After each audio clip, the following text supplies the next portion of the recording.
Earlier this month, state lawmakers forged a compromise agreement on lightening the potential legal penalties for possessing marijuana.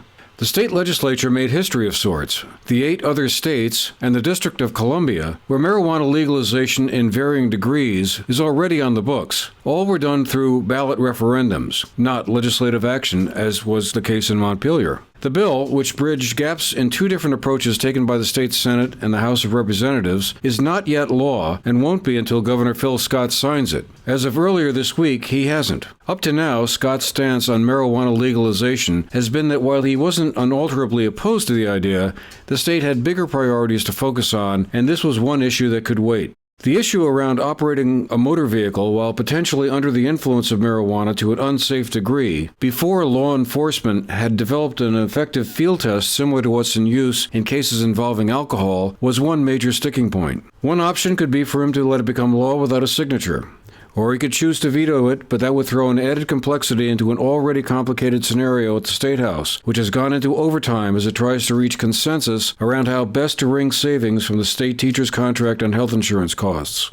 The state Senate has pushed for a tax and regulate approach comparable to that taken in Colorado, where marijuana is sold through licensed vendors, much like alcohol is. The state would reap tax revenues from the sales, how much has been the subject of some debate. But the House of Representatives wasn't ready to go along with that approach, and after an earlier attempt collapsed last year, the 2 legislative branches found common ground around legalizing the possession, but not the sale, of up to 1 ounce of marijuana and made it legal to cultivate 2 mature plants or 4 immature ones. The new law would take effect next year, in July 2018, and set up a study commission to further explore the tax and regulate option. That report is due by next November. State Senator Dick Sears of Bennington, who is also the chairman of the Senate's Judiciary Committee, was one of the advocates for the tax and regulate approach. I had supported medical marijuana for symptom relief and became more and more convinced as the information came out about the benefits, particularly for cancer patients and some other ailments of the symptom relief of marijuana.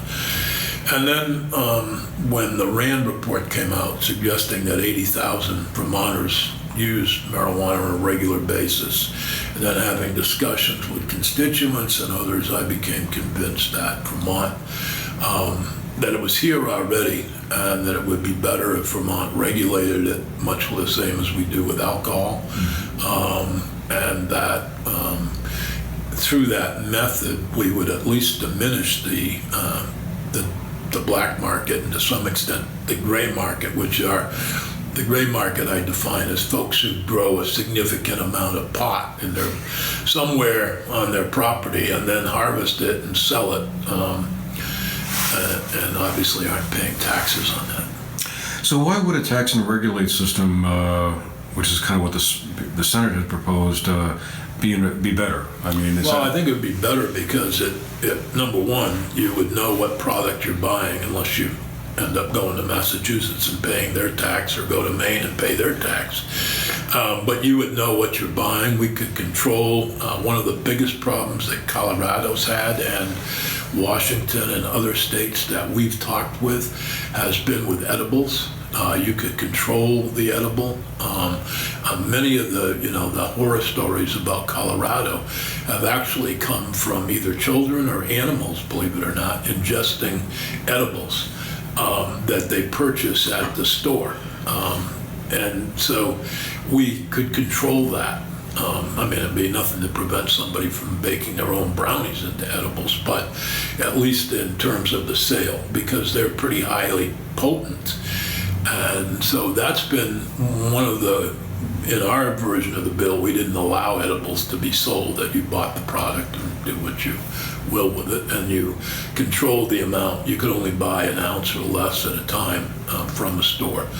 So, that was kind of and also people would know what they're buying. The product is, we had stories about marijuana being laced with other drugs that people bought from drug dealers. And why should we support the Mexican cartel, quite frankly, and other,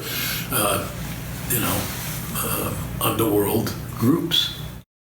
But Bennington County State's Attorney General Erica Marthage says the bill leaves some unanswered questions and poses potential problems for law enforcement if it does eventually become law. So from the perspective of law enforcement, I think the major concern that my office would have with the way the bill is currently written is that there are no provisions in it for any types of tax or regulation. So the enforcement piece of it, how exactly are we supposed to deal with these types of cases when they do present themselves, there's nothing in here to help us with that. And so some of the examples of that would be someone is pulled over for erratic driving. Say they're crossing the center line multiple times or crossing the fog line.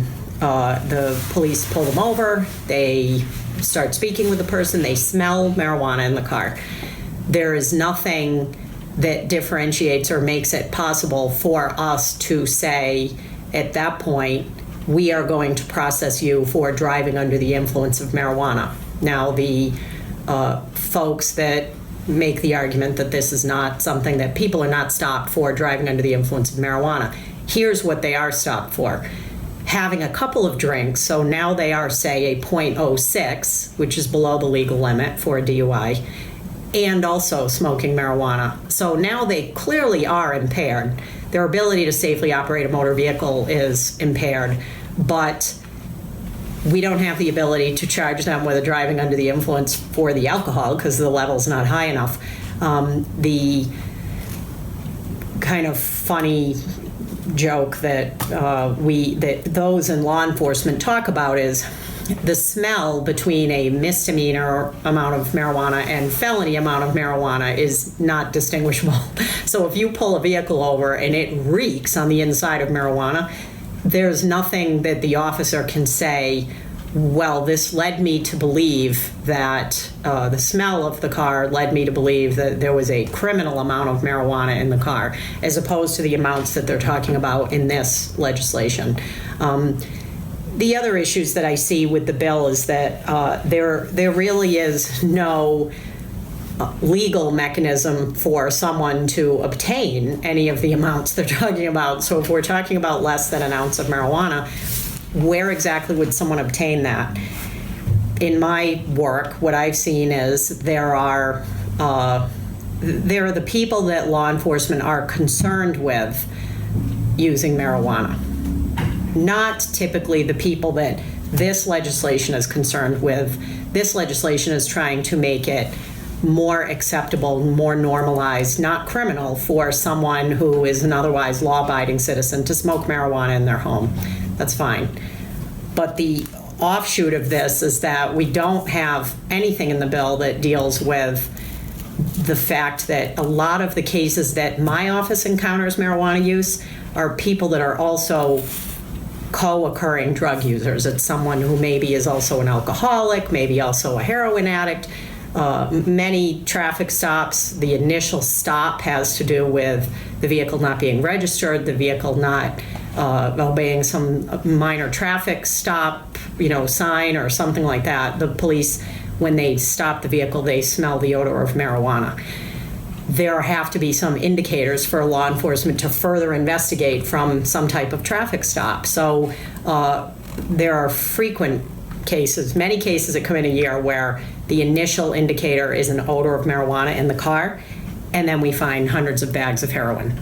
So the idea that we would be normalizing less than an ounce of marijuana but not providing any kind of mechanism for individuals to legally obtain it, not creating any type of regulation that has to do with what exactly is a police officer supposed to do when they see someone driving and smoking.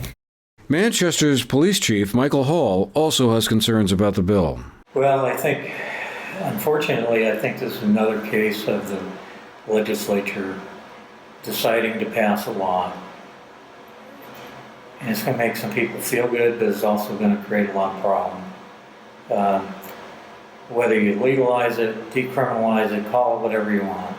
But when you open up the floodgates that openly allow people to possess marijuana, which, let's be honest, people are going to do it. Have you considered the ramifications of what that's going to bring into your community. And first of all, this goes right back to, we don't have a system of collection of evidence. We don't have a threshold of nanograms of THC to determine the intoxicated level. This is going to be burdensome to law enforcement agencies throughout the state. You know, when you open up this sort of a floodgate, you will see an increase of impaired driving. And go back to what we've had a discussion many times about this, is we don't have a system in place to deal with impaired drivers when it comes to this. At the present time, you have to call out drug recognition experts, which is not only costly to the community. I mean, picture this, if you look at this on the same level as alcohol, and that seems to be what people want to use as a comparison, can you imagine the problem that this is going to create on a statewide basis if every time I stop someone for suspicion of driving under the influence of alcohol, that I had to call out an alcohol expert to field screen this person? It's going to be a problem. 1,600 law enforcement officers in the state of Vermont, you could have 100 drug recognition experts in the state. Do the math on that. And to think that somehow or other that's a quick fix for that, I mean, first of all, I think it goes back to, if the state chooses to do this, they need to make sure they have a system in place ahead of time before they do it. I mean, currently as it is right now, we intercept someone that we think is driving under the influence of alcohol. You know, there's a process in place that takes about an hour from start to finish once the person's in the police department. That's not going to be the case with marijuana. You're looking at a trip to the hospital. You're looking at paying somebody on local taxpayers' dime to take a blood sample. You're looking at $300 minimum for drug analysis by an independent lab outside of the state of Vermont. So we're already into it for $400 at least, if not closer to $500. If that ends up being contested, which in most cases it will, because there's really no case law to base it on, now you're looking at bringing in expert testimony from outside of the state, which is probably in the neighborhood of $1,000 a day plus expenses. I don't think I need to tell you what's going to happen with those cases. Now, whether we debate whether this is the right thing to do or not, I'll stay away from that, because we've got enough information to make that decision, in my opinion. But you haven't looked at the financial cost and ramifications of the collateral damage of what you're doing. And it was my understanding that the legislature had said, and the governor had said, until we have systems in place, by looking at the other states, we're going to take our time to do this. And that doesn't seem to be what's happening at all.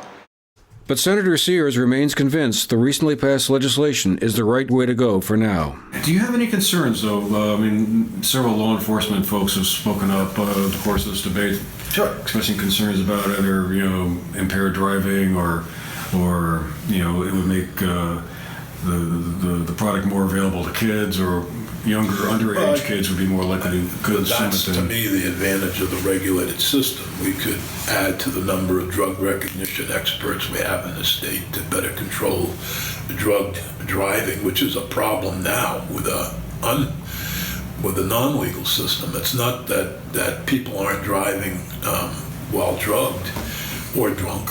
It's that they are, and we don't have the law enforcement to detect it. And the drug recognition experts have been proven to be very effective in dealing with that. Secondly, you would have money to put into prevention for kids, more than we have now. For example, the tobacco cessation programs have been pretty effective in terms of with kids, and I think that you can do the same thing with drugs. To just say no, we know doesn't work, but there are at least having realistic and education programs can help. And finally, I think for me anyway, the recognition that maybe 80,000 Vermonters are using marijuana on a regular basis suggests there's a lot of lawbreakers out there now. For the GNet TV News Project, I'm Andrew McKeever.